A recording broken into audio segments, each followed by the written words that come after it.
सोचिए, इथियोपिया में पूर्वी अफ्रीका में एक ज्वालामुखी जो सदियों से, जी हाँ, सदियों से शांत था, अब अचानक जबरदस्त ताकत से फट चुका है। पर इसकी चौंकाने वाली बात यह है कि इसका असर हजारों किलोमीटर दूर हम पर यानी भारत तक पहुंच सकता है। तो सवाल यही उठता है ना कि आखिर हजारों किलोमीटर दूर एक ज्वालामुखी भारत की जलवायु को, हमारे मॉनसून को, यहाँ की अर्थव्यवस्था और यहाँ तक कि हमारी हवाई यात्रा को कैसे कैसे प्रभावित कर सकता है। आइए इसी पहेली को सुलझाते हैं और समझते हैं कि ये कैसे मुमकिन है। ठीक है, तो इस पूरी कहानी को समझने के लिए हमें सबसे पहले चलना होगा उस जगह पर जहां ये सब शुरू हुआ, यानी विस्फोट के केंद्र तक। आखिर ये इतनी शक्तिशाली घटना शुरू कहां से हुई?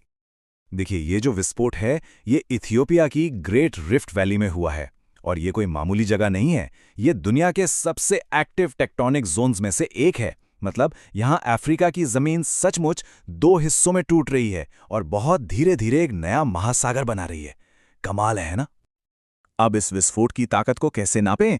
इसके लिए वैज्ञानिक एक स्केल का इस्तेमाल करते हैं जिसे कहते हैं वोल्केनिक एक्सप्लोसिविटी इंडेक्स, या शॉर्ट में VEI। और इस विस्फोट को इसे VEI 5 का दर्जा दिया गया है।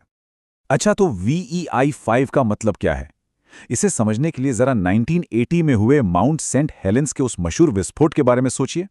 यह विस्फोट ठीक उसी ताकत का है। मतलब साफ है, यह कोई छोटा मोटा धमाका बिल्कुल नहीं है। तो चलिए अब कहानी के उस हिस्से पर आते हैं जो सबसे ज्यादा दिलचस्प है, ये कि आखिर ये ज्वालामुखीय पदार्थ पूर्वी अफ्रीका से दक्षिण एशिया तक का सफर कैसे तय कर सकता है। देखिए, होता क्या है कि जब इतना बड़ा विस्फोट होता है तो राख और सल्फर डाइऑक्साइड जैसी गैसें सीधे वायुमंडल की सबसे ऊपरी परत, जिसे हम स्ट्रेटोस्फीयर या समताप मंडल कहते हैं, वहां तक पहुंच जाती हैं। अब वहां ऊपर बहुत तेज हवाओं की एक नदी बहती है, जैसे कि ट्रॉपिकल ईस्टर्ली जेट। ये हवाएं इन कणों को पकड़ लेती हैं और उन्हें पूर्व की ओर यानी भारत की तरफ धकेलना शुरू कर देती हैं। और जो मॉडल्स हैं वो बताते हैं कि ये पूरा बादल सिर्फ 3 से 5 दिनों के अंदर भारत के आसमान पर पहुंच सकता है। चलिए अब इस पूरी बातचीत के सबसे अहम हिस्से पर आते हैं और देखते हैं कि अगर ऐसा होता है तो भारत के लिए इसके क्या-क्या परिणाम हो सकते हैं, एक एक करके। अगर वो राख का बादल भारत पहुंचता है तो सबसे पहला और सीधा असर हमारी हवा पर पड़ेगा। जो सल्फर डाइऑक्साइड है वो हवा की नमी के साथ मिलकर एसिडिक धुंध बनाता है। इससे क्या होगा? आंखों में जलन, सांस लेने में तकलीफ और जो अस्थमा के मरीज हैं उनकी समस्याएं बढ़ सकती हैं। मतलब आसमान में एक स्मॉग जैसी हालत बन सकती है। दूसरा असर हमारे मौसम पर। ये जो ज्वालामुखी की राख है ये एक तरह से सूरज की रोशनी के लिए एक पर्दे का काम करती है, उसे जमीन तक पहुंचने से रोकती है।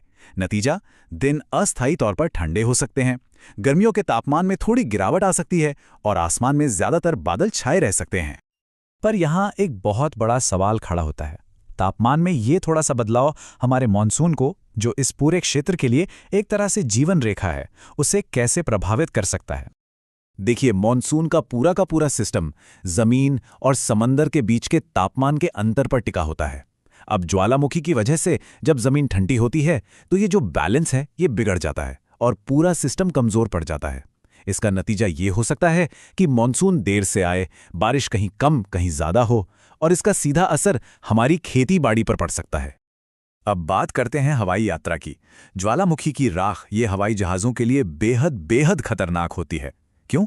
क्योंकि ये राख जेट इंजन के अंदर जाकर पिघल सकती है और इंजन को जाम कर सकती है।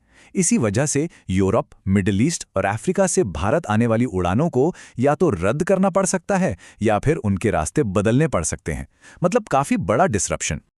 और हाँ, इस भूवैज्ञानिक घटना का असर सीधा हमारी जेब पर यानी अर्थव्यवस्था पर भी पड़ सकता है। इथियोपिया एक बहुत जरूरी ट्रेड रूट पर है। अगर राख के बादलों से शिपिंग और व्यापार में रुकावट आती है तो इसका असर भारत में पेट्रोल डीजल की कीमतों पर, बाहर से आने वाले सामान की कीमतों पर पड़ सकता है। चीजें महंगी हो सकती हैं। तो अब सबसे बड़ा सवाल यह है कि आगे क्या होगा? हमें इस पूरी सिचुएशन को किस नजरिए से देखना चाहिए? देखिए, एक्सपर्ट्स एक बात साफ साफ कह रहे हैं कि भारत को इस विस्फोट से कोई सीधा खतरा नहीं है। मतलब लावा या राख सीधे हम तक नहीं पहुंचने वाली। लेकिन जो अप्रत्यक्ष प्रभाव हैं, जैसे हवा की क्वालिटी खराब होना, मौसम में बदलाव, ट्रैवल में दिक्कतें और अर्थव्यवस्था पर असर, ये सब बहुत वास्तविक संभावना है जिन्हें नजरअंदाज नहीं किया जा सकता। आखिर में ये घटना हमें एक बहुत बड़ी और अहम बात याद दिलाती है कि प्रकृति की शक्ति किसी सरहद, किसी देश की सीमा को नहीं मानती। ये एक ऐसी कहानी है जिस पर सिर्फ हमें ही नहीं बल्कि पूरी दुनिया को नजर रखनी चाहिए। तो बस जानकारी रखिए और तैयार रहिए।